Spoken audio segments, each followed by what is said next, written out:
The music stopped first. Not the soft violin kind that fades politely into the background. No, this stopped like someone had ripped a wire out of the wall. Conversations froze mid-sentence. Forks hovered in the air. Even the fairy lights strung across the ballroom ceiling seemed to flicker in confusion. And then she pointed at me. Her perfectly manicured finger tipped in glossy ivory polish, trembling with rage as she shouted loud enough for 200 guests to hear. "Get her out! She is not welcome at my wedding!" For a moment, I honestly thought she was joking. I laughed. No one else did. That was the exact second my entire life split into two versions, before that sentence and after. Because within the next 24 hours, I would quietly cancel every single payment that made this wedding possible. And no one, not even my own brother, would see it coming. Welcome to my YouTube channel. This is my story of betrayal. And if you've ever trusted the wrong person, hit that subscribe button because you are not alone. Here is how it happened. I was reading comments on my YouTube videos the other day, and I realized I wasn't the only one who had learned this lesson the hard way. So many people wrote the same thing. It always hurts more when it's family. And that sentence, it hit me like a punch to the chest. Because this wasn't just some random bride. This was my brother's bride. And everything she threw away that night, I had spent 2 years building it. Let me take you back to the beginning. My brother Daniel had always been the golden child, the one who could do no wrong, the one my parents bragged about, the one teachers adored, the one who never had to fight for attention because it naturally flowed toward him like sunlight. I wasn't jealous of him. Not really. I loved him. When we were kids, he used to walk me to school so bullies wouldn't bother me. When I failed my math exam at 14, he stayed up all night teaching me fractions. When I got my first job rejection, he bought me ice cream and said, "One day, they'll be lucky to have you." He was my safe place. So when he called me 3 years ago and said, "I met someone and I think she's the one," I was genuinely happy for him. Until I met her. Her name was Vanessa. She was stunning in the way that made rooms fall silent when she walked in. Tall, flawless skin, perfect posture, and a smile that never quite reached her eyes. The first time we shook hands, she held my gaze just a second too long, like she was measuring me, evaluating me, ranking me. And I remember feeling this tiny, uncomfortable pinch in my chest, an instinct whispering that something about her wasn't right. But I ignored it, because Daniel looked at her like she was the center of his universe. And when someone you love is that happy, you want to believe in their happiness too. At first, she was polite, distant, but polite. She'd call me sweetie in a tone that somehow felt like an insult. She'd compliment my outfit and then add, "It's so brave to wear something that bold." Little things, tiny cuts disguised as kindness. But Daniel never noticed. Or maybe he chose not to. 6 months after they got engaged, everything changed. Daniel lost his job. The company he worked for collapsed overnight, and suddenly the life he had promised Vanessa, the big house, luxury vacations, lavish wedding, was no longer possible. I remember the night he called me. He sounded broken. He said, "I don't know what to do," quietly. "She deserves more than I can give right now." And without thinking, I said the words that would eventually destroy me. "I'll help." I didn't just mean financially, I meant emotionally. You see, I owned a small but successful event planning company. Weddings were literally my specialty. I had contacts, vendor discounts, venue partnerships, everything needed to create dream weddings at half the cost. So I offered to plan their entire wedding at no profit. And more than that, I offered to cover the upfront deposits myself. Because Daniel promised he'd repay me once he got back on his feet. And I trusted him. completely. Vanessa's reaction was unexpected. Instead of gratitude, her smile tightened. "Oh," she said slowly, "so you'll be in charge?" Her tone made the words sound dirty. I laughed awkwardly and said, "Only to make sure you get everything you want." She stared at me for a long moment before replying, "Well, I do want everything perfect." It wasn't a request, it was a warning. Over the next year, I poured everything into that wedding. Late nights negotiating contracts, driving hours to secure the perfect florist, covering unexpected expenses when costs rose, even dipping into my personal savings to upgrade things Vanessa couldn't compromise on. The luxury ballroom, the imported roses, the designer chairs, the custom lighting, every detail, every dollar, every sacrifice. I did it all for Daniel, because I believed family was supposed to show up for each other. But slowly something shifted. Vanessa stopped speaking to me directly. Instead, she'd send long lists of demands through Daniel. She began introducing me to people as just the coordinator, never mentioning I was his sister. At wedding meetings, she'd ignore my suggestions, even when they saved her money, and then later present the exact same ideas as her own. Each time, Daniel would say gently, "She's just stressed, wedding pressure." So I kept swallowing my pride. I kept believing it would be worth it when I saw him happy on his wedding day. I kept believing that love meant enduring discomfort for the people who mattered most. Until the rehearsal dinner. That was the first crack in the illusion. Because that night, Vanessa pulled me aside, her voice sweet but her eyes ice cold, and she said something that made my stomach drop. Something that, at the time, I thought was just cruel, but later, I realized it was a threat, a promise, and a glimpse of exactly what she had planned for me. She leaned in close so no one else could hear and whispered, "Remember your place tomorrow, or you won't like what happens." And at that moment, I had absolutely no idea how right she was. The words didn't make sense at first. "Remember your place tomorrow, or you won't like what happens." I stood there in the dim glow of the restaurant's string lights, the laughter of our relatives humming around us, trying to figure out what she meant. My place? I was her fiancé's sister. I was the one who had spent 12 straight months making her dream wedding come to life. I was the one who had signed contracts with my own name, paid deposits with my own credit cards, spent nights so stressed I barely slept. So what exactly did she think my place was?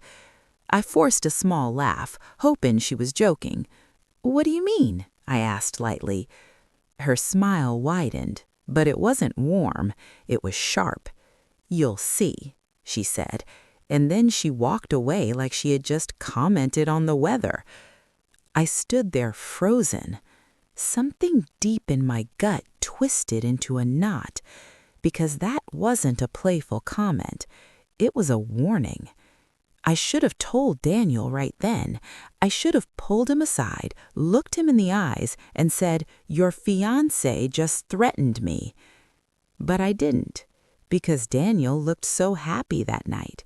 He was laughing with our cousins, his arm draped around Vanessa's shoulders, completely unaware of the storm quietly forming just inches away. And I couldn't bring myself to be the one who ruined his peace. So I did what I'd been doing for months. I swallowed it and told myself it was nothing. The morning of the wedding, I woke up at 4:30 a.m. Not because I had to, because I was anxious. You know that feeling when you've invested so much into something that it feels like your entire heart is tied to it? That was me. This wasn't just a job, it was my brother's biggest day, and I wanted everything to be perfect. By 6 a.m., I was already at the venue. The ballroom looked like a dream. Soft ivory drapes cascaded from the ceiling. Thousands of fairy lights shimmered like stars. The scent of fresh roses filled the air. I remember standing in the center of the room, looking around, feeling a quiet sense of pride. I had done this. Every detail, every decision, every tiny element. It was beautiful. And for a moment, I felt happy. That feeling lasted exactly 20 minutes, because then Vanessa arrived.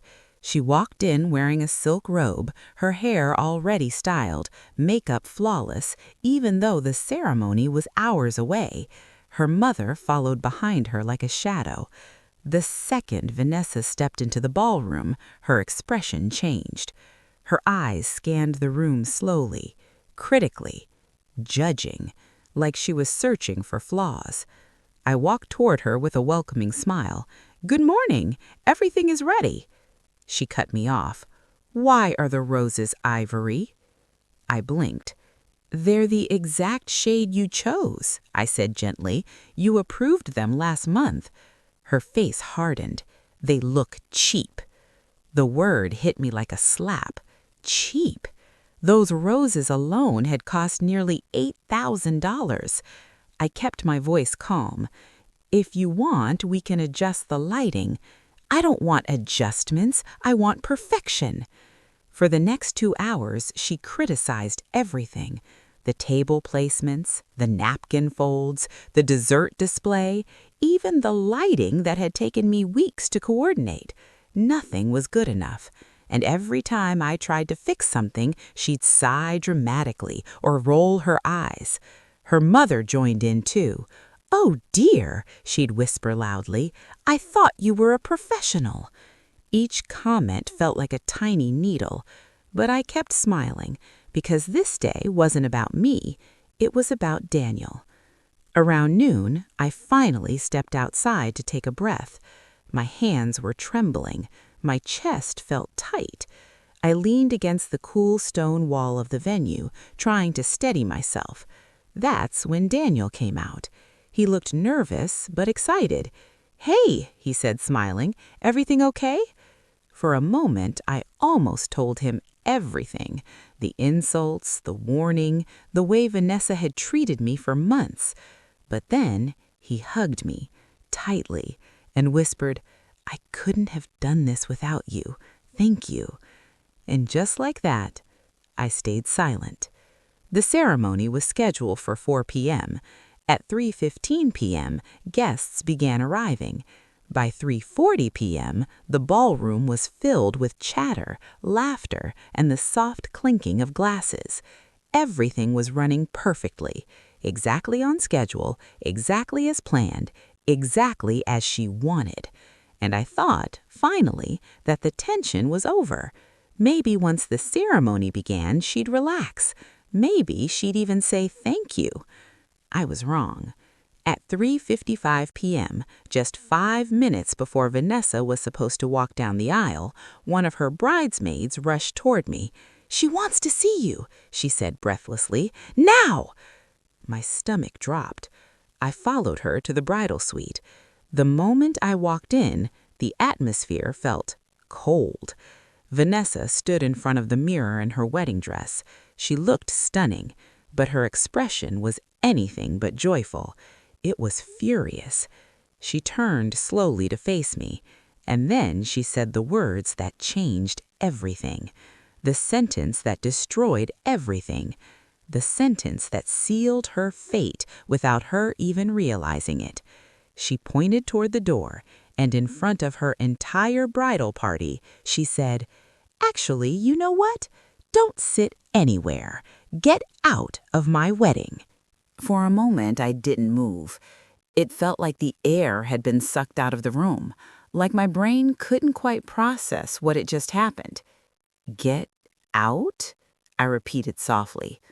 Vanessa folded her arms across her chest, her expression calm now, almost satisfied. "Yes," she said, "you've done enough. Your services are no longer needed." The words hit me like a physical blow. Services. Not sister, not family, just services. like I was nothing more than a disposable employee she could fire at will. I glanced around the room. Every bridesmaid looked down at the floor. One of them shifted uncomfortably. Another bit her lip, but no one spoke. No one defended me. No one said, "Wait, she's your fiancé's sister." No one said, "She paid for half of this wedding." Silence can be louder than screams. And in that moment, their silence screamed one thing: you're alone. My chest tightened, but I forced myself to stay composed. "Is Daniel aware of this?" I asked quietly. Vanessa's eyes flickered with irritation.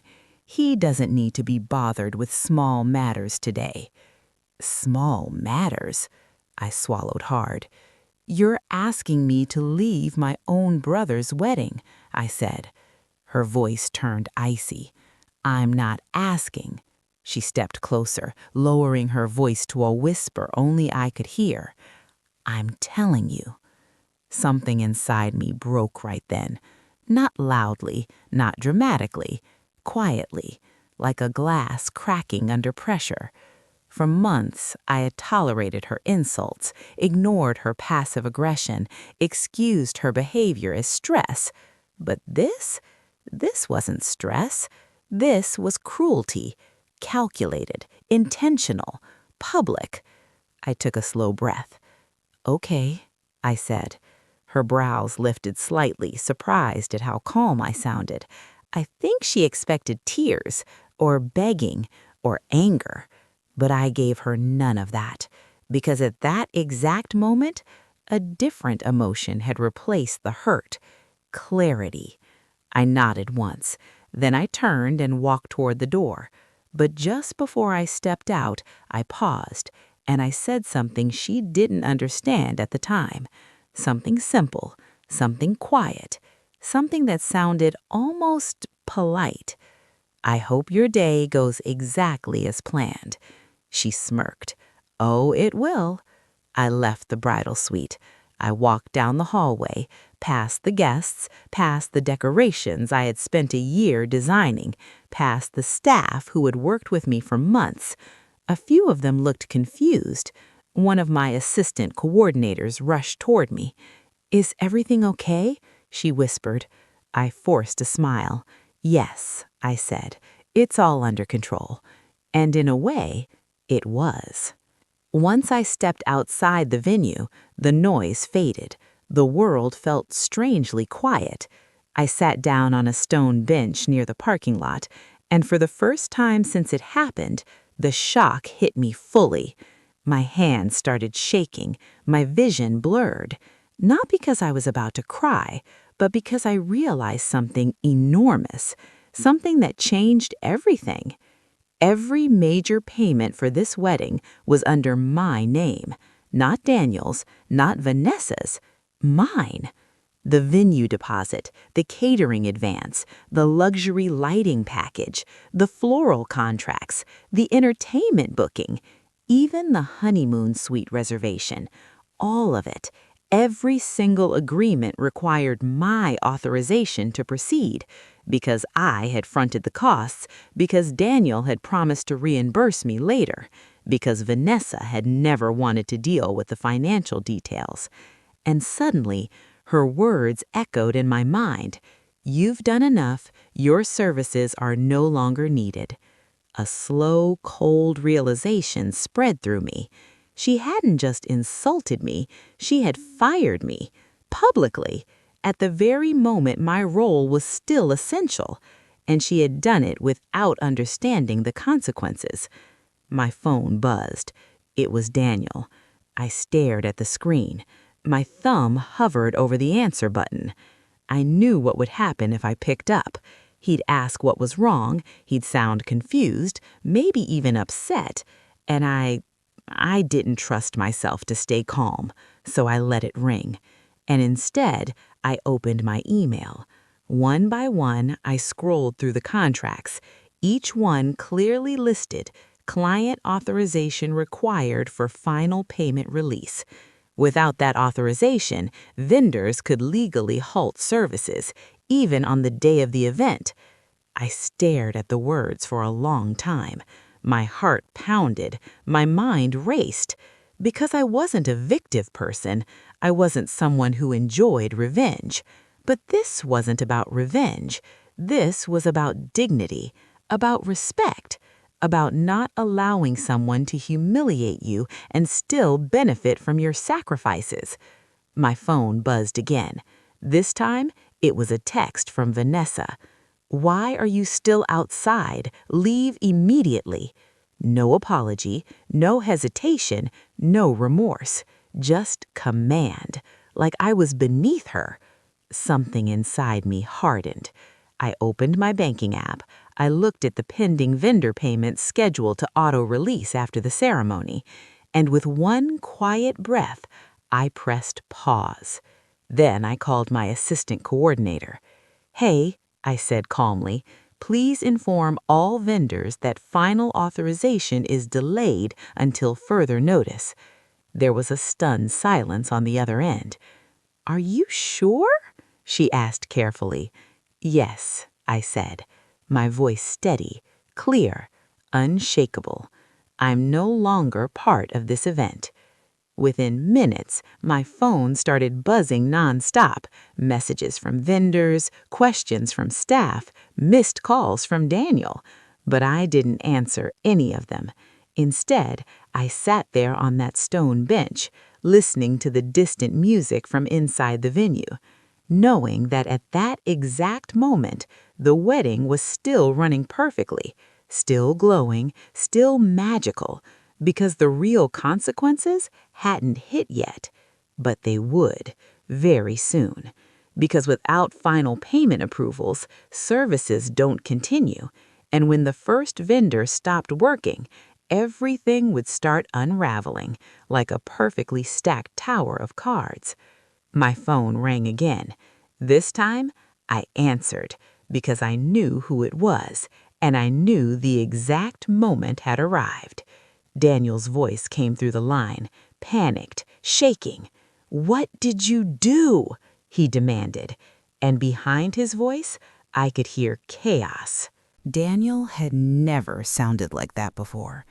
Not when he broke his arm at 12, not when he lost his job, not even when our father had been rushed to the hospital years ago. But now, his voice was sharp with panic. "What did you do?" he repeated, louder this time. In the background, I could hear shouting, music cutting in and out, someone arguing frantically, the kind of noise that only happens when something is going very, very wrong. I closed my eyes for a second before answering. "I didn't do anything," I said calmly. "I simply stopped doing everything." There was a stunned silence on the other end.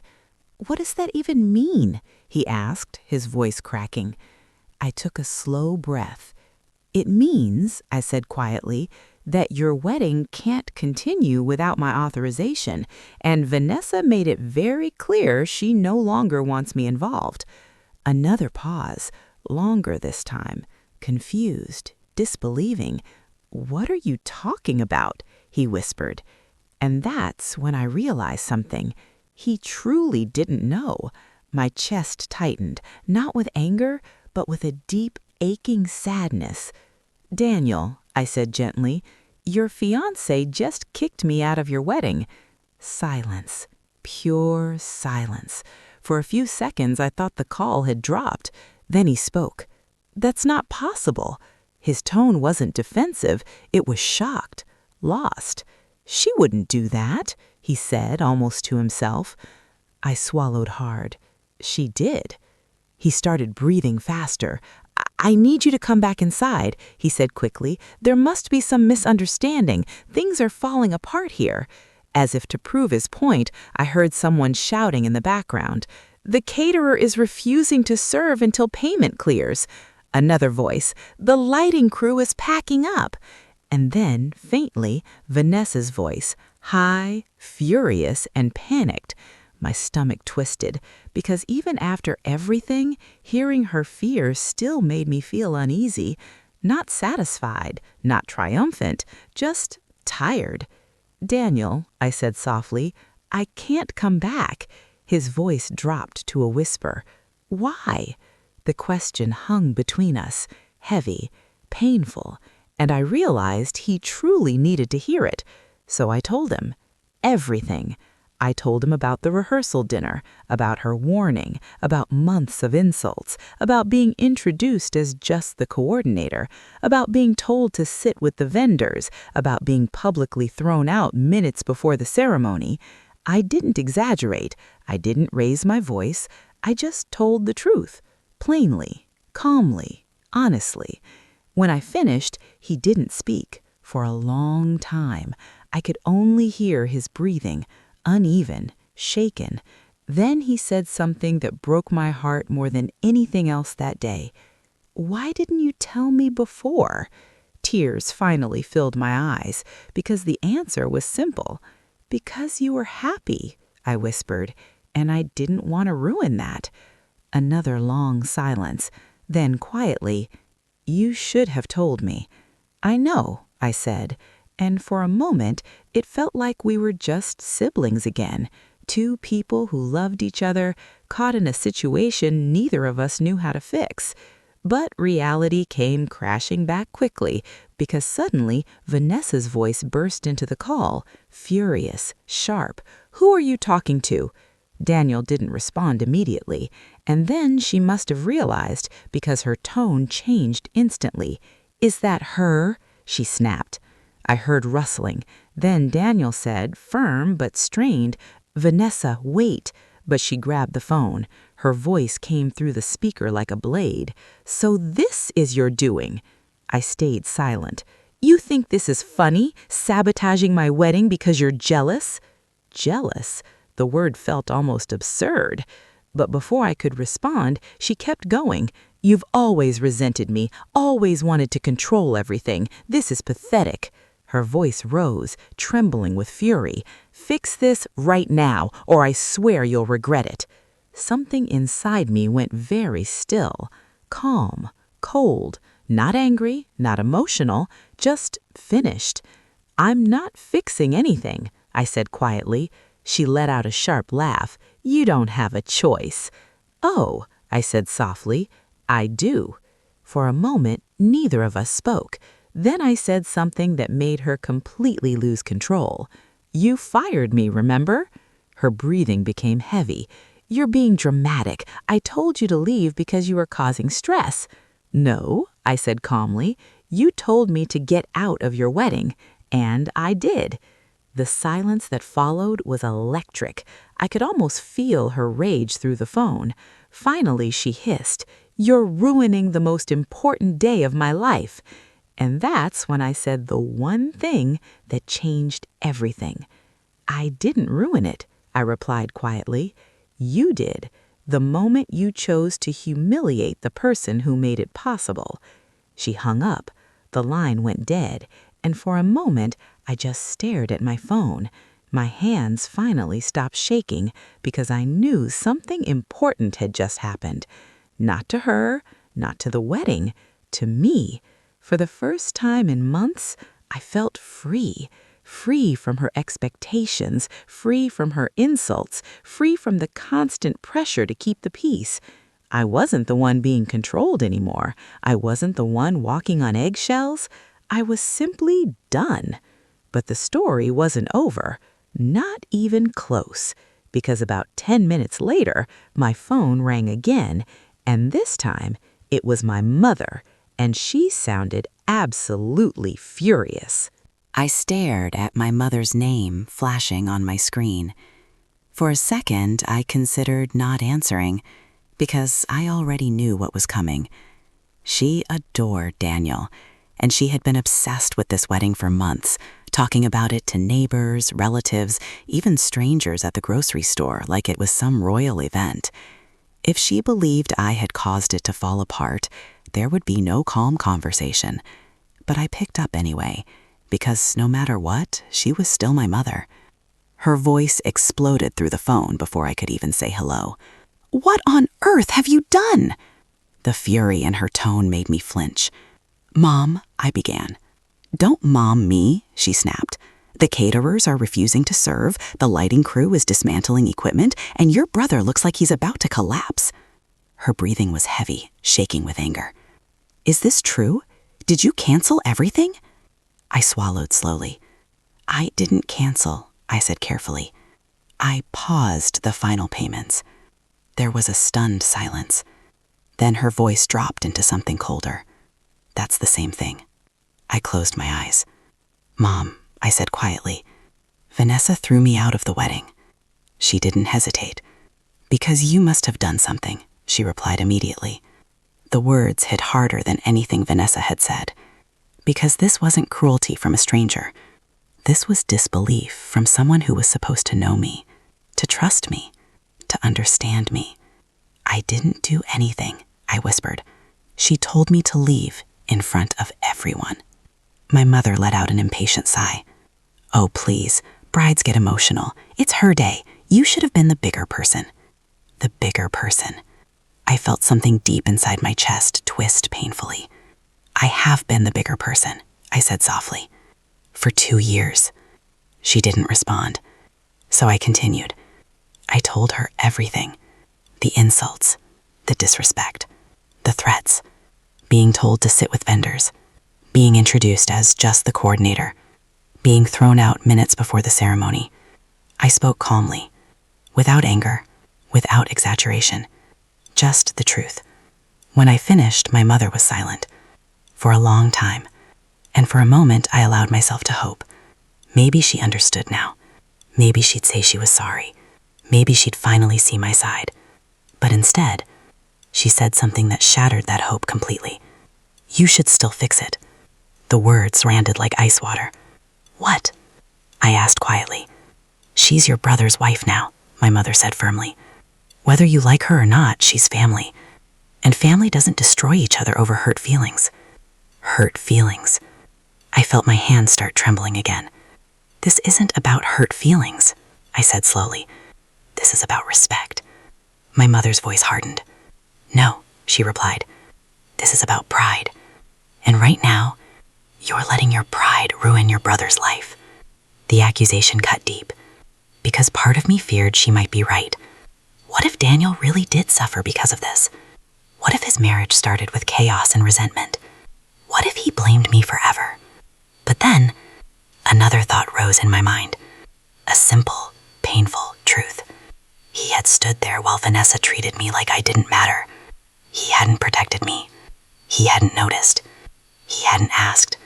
And that hurt more than anything else. "I'm not ruining his life," I said quietly. "I'm protecting my own." My mother's voice shook with anger. "You're being selfish."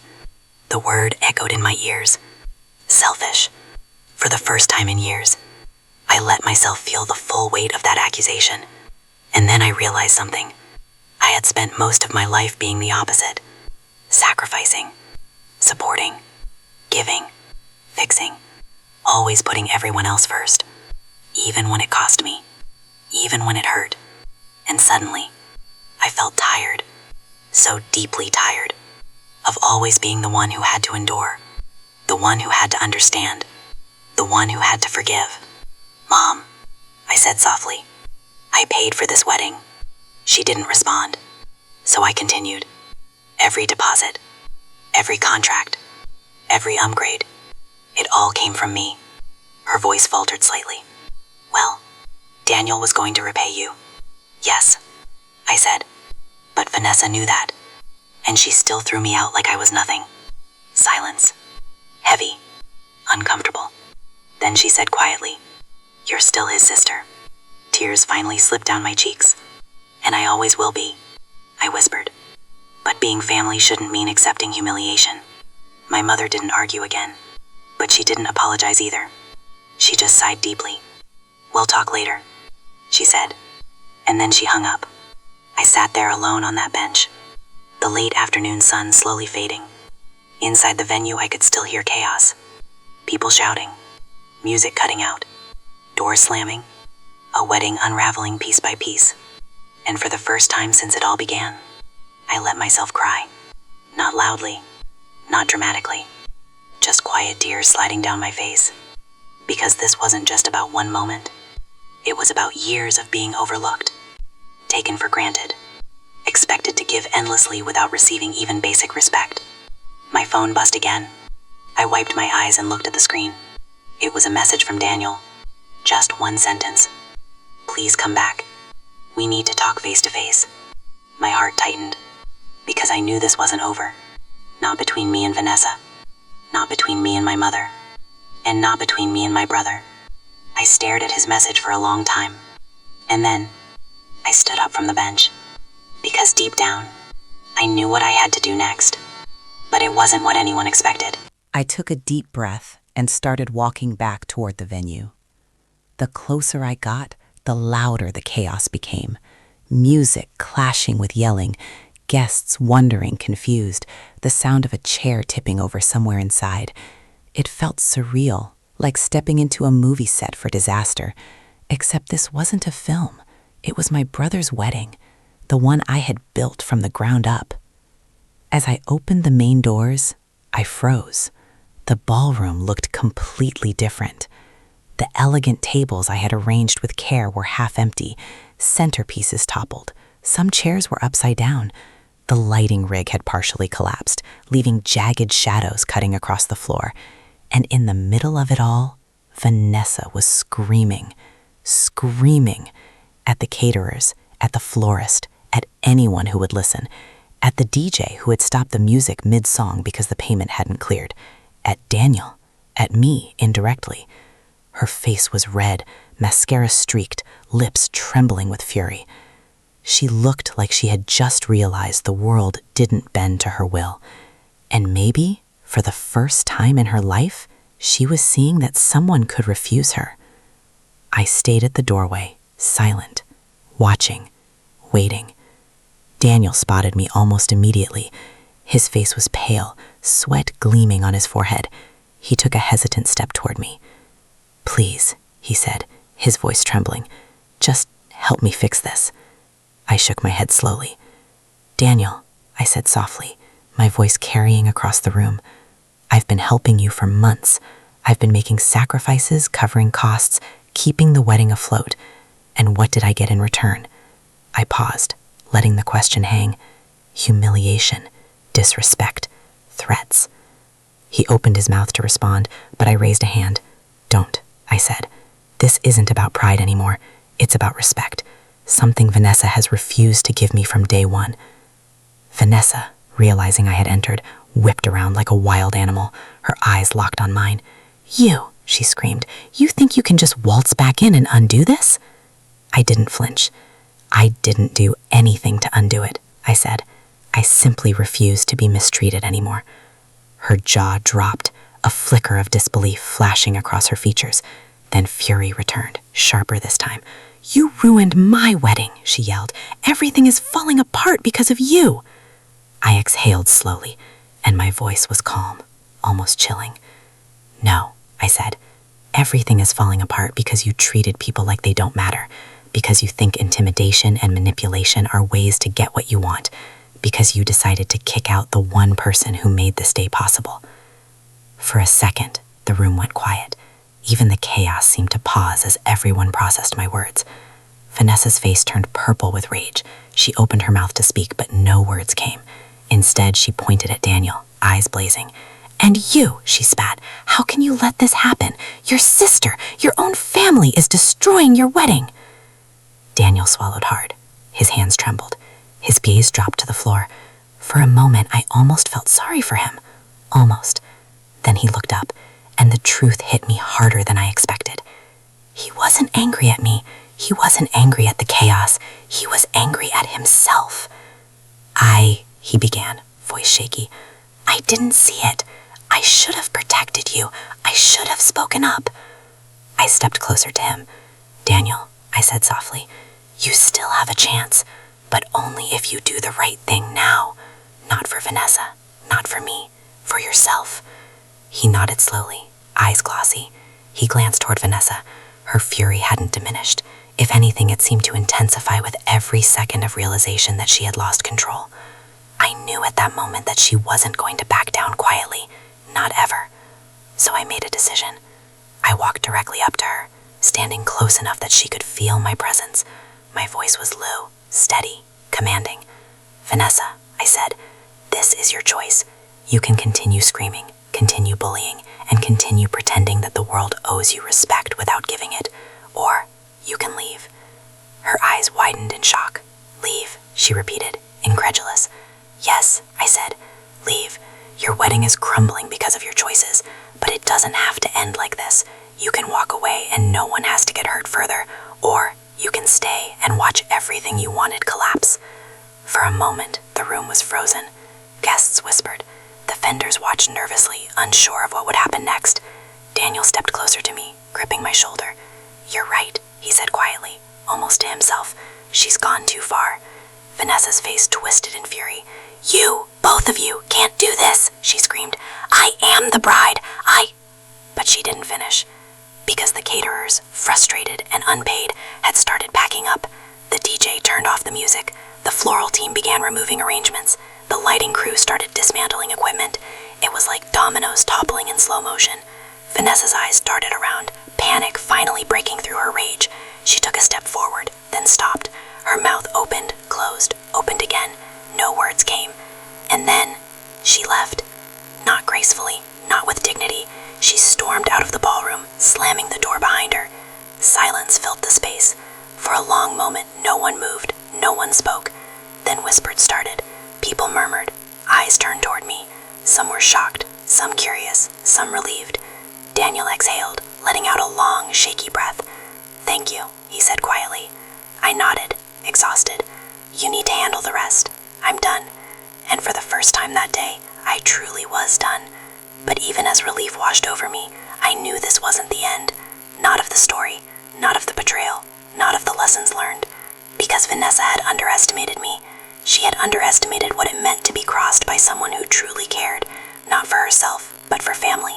And from the moment she kicked me out, she had unknowingly set in motion consequences she could never have predicted. I left the venue quietly, stepping into the fading sunlight. Behind me, the sounds of the wedding slowly resumed. Guests tried to salvage what they could. Daniel started taking control. The chaos had not ended, but it had shifted. And I walked away knowing that respect, once earned, cannot be taken away by cruelty. I called my assistant later that evening. "All payments remain paused," I said. "Every contract, every vendor. Nothing moves until Daniel confirms everything personally. Understood?" "Yes," she replied, hesitantly. "Good," I said. "And make sure the staff treats this as a normal event.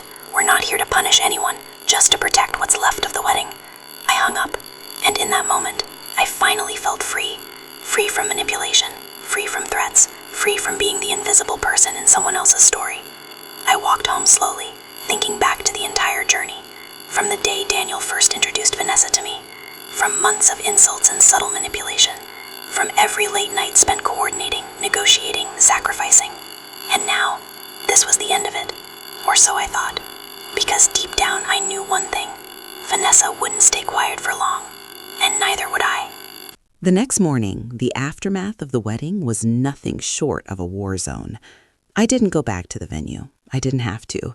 Photos and messages began flooding in almost immediately. Guests who had arrived early sent frantic texts.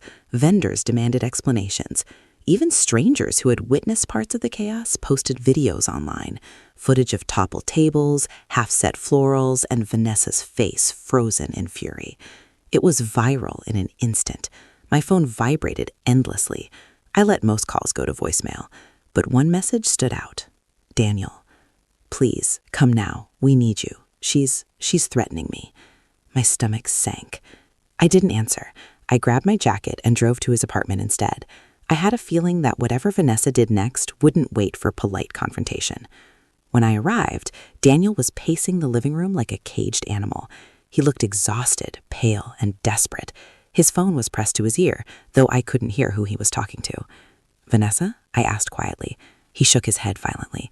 She's called everyone, my parents, my aunts, my cousins. She's telling them I ruined the wedding, that I'm betraying her." And his voice cracked. "And she's threatening to sue." I felt bile rise in my throat. Threatened to sue? For what? For being human? For refusing to tolerate abuse? "Relax," I said softly. Nothing she can do will make you responsible for what she chose to do. Daniel shook his head. You don't understand. She's escalating. She's completely out of control. I glanced around. The apartment was filled with unopened wedding gifts, half-drunk bottles of champagne, and wedding favors strewn across the floor.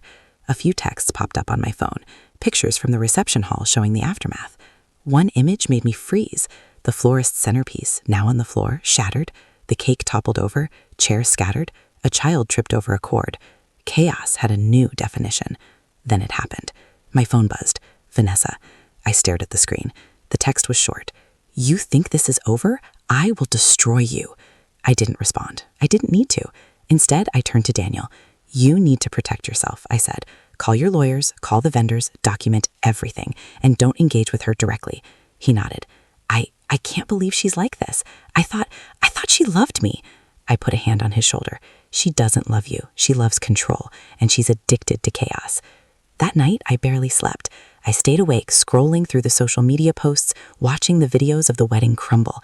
Guests uploaded snippets of Vanessa screaming, tables tipping, and the band leaving mid-song. Comments flooded in. What happened? Is this real? I can't believe this wedding is falling apart. Even strangers were taking sides. Some blamed Vanessa, some blamed Daniel, some blamed me. But one comment caught my eye. This is what happens when people disrespect family. That sister did what anyone should have done. Respect has limits. I reread it. I let it sink in. Yes, respect has limits, and I had reached mine months ago. The next day, Daniel called me frantically. They're at my apartment, he said, voice trembling. Vanessa and her lawyer. They're threatening to take me to court if the wedding doesn't go through as planned. I let out a slow breath. Daniel, I said, you need to stand firm. You need to tell them the truth. Everything is documented. Everything Vanessa has done. Threats, abuse, public humiliation. You have proof. You're not alone in this. He nodded. I don't know if I can fight her alone. You won't have to, I said. I'm right here. We're doing this together. And she's already lost her power. That wedding is over and she can't take it back. Within minutes, Vanessa arrived with her lawyer. She stormed into the apartment like a hurricane, hair disheveled, makeup smudged from sleepless nights, eyes wild. Her lawyer was calm, meticulous, but even he looked uneasy in the presence of Vanessa's fury. You, she yelled at me. You've ruined everything. My wedding, my life. I stood tall, calm, unafraid. I didn't ruin your wedding, I said softly. You did, by disrespecting the person who built it for you, by throwing me out, by threatening and humiliating everyone who supported you. Vanessa's eyes widened. How dare you, she screamed. Her lawyer interrupted, gently but firmly. Vanessa, please, calm down. She shook her head violently. No, she has to pay. She has to fix this. I shook my head. I'm not paying for your choices. I'm not fixing your chaos. This is what happens when someone refuses to respect others. Her lawyer hesitated. Technically, if the contracts were signed and payments pending, there could be legal implications. I smiled coldly. Everything is documented. Every email, every text, every insult, every demand. You can't claim anything because you were the one who dismissed my role and tried to humiliate me. Any legal claim on your part will fail. Vanessa's face turned red. Rage, panic, disbelief, all at once. And then she did something I didn't expect. She collapsed onto the couch, covering her face. Her body shook. She was finally breaking. I stepped closer, calm but firm. This is the result of your choices. You can scream, yell, and threaten, but you can't undo the consequences of your actions. You wanted control, you wanted power. You have neither, and you made sure the entire world saw it. Daniel, still pale, looked at me with gratitude in his eyes. Thank you, he whispered. I nodded. Sometimes doing the right thing isn't easy. Sometimes it's messy, but standing up for yourself, that's worth more than anything else. Vanessa sat there, sobbing quietly now. Her fury was gone. Only fear and regret remained. And in that moment, I knew she had finally learned, the hard way, that cruelty and entitlement only lead to disaster. But the climax wasn't just Vanessa's breaking point. It was also Daniel's. He finally understood the truth about what family, respect, and loyalty really meant. He finally understood that his sister, the one who had sacrificed everything for him, was someone who deserved protection and gratitude, not humiliation. And he promised me, quietly but firmly, that he would never let anyone disrespect me again. I left that apartment later that night, exhausted, drained, and finally at peace. I hadn't just survived betrayal. I had faced it head on. I hadn't just paused payments. I had set boundaries. I hadn't just walked away. I had reclaimed my power. And as I drove through the empty streets, past flickering streetlights, I realized something. This wasn't just a wedding story. It was a story about respect, about strength, about knowing your worth and refusing to let anyone take it from you. and I knew deep down that no matter what happened next, I had won. But one last storm was brewing. I could feel it. Vanessa wasn't done. She would come back, she would fight, she would try to ruin me in other ways, and I had to be ready. Because in life, the people who betray you often underestimate how far you're willing to go to protect yourself and those who truly matter. And I was done being underestimated. The days after the wedding felt surreal. Social media was buzzing. Videos of Vanessa screaming and the reception collapsing had gone viral. People were debating, taking sides, and sharing the story as if it were some cautionary tale. Comments ranged from sympathy for Daniel to praise for me, and a few even celebrated Vanessa's meltdown as a lesson in humility.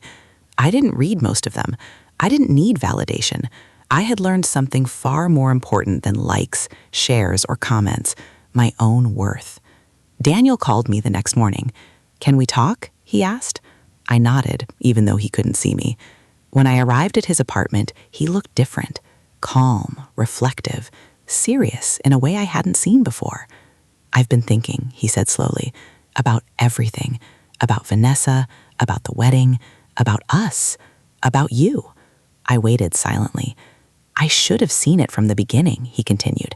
"I should have protected you.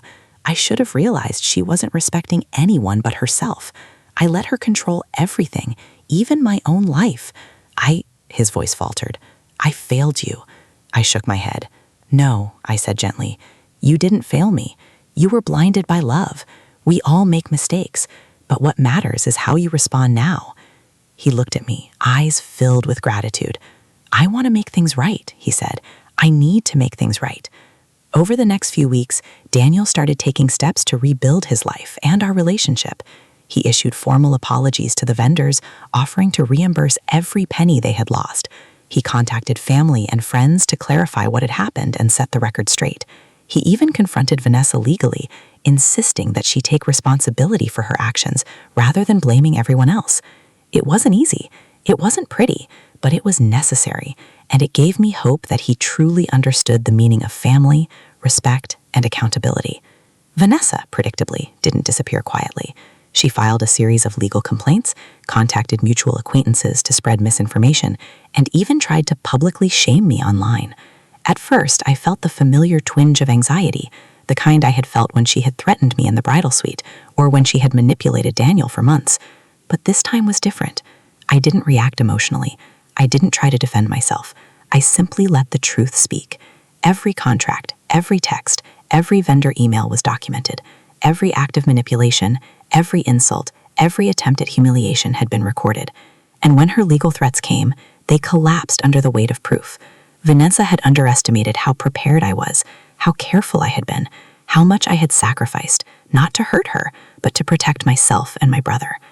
The final lesson came quietly, weeks later. I was sitting in my apartment, sipping coffee, when Daniel knocked on the door. "Can I come in?" he asked. "Of course," I replied. He walked in and held up a small, neatly wrapped box.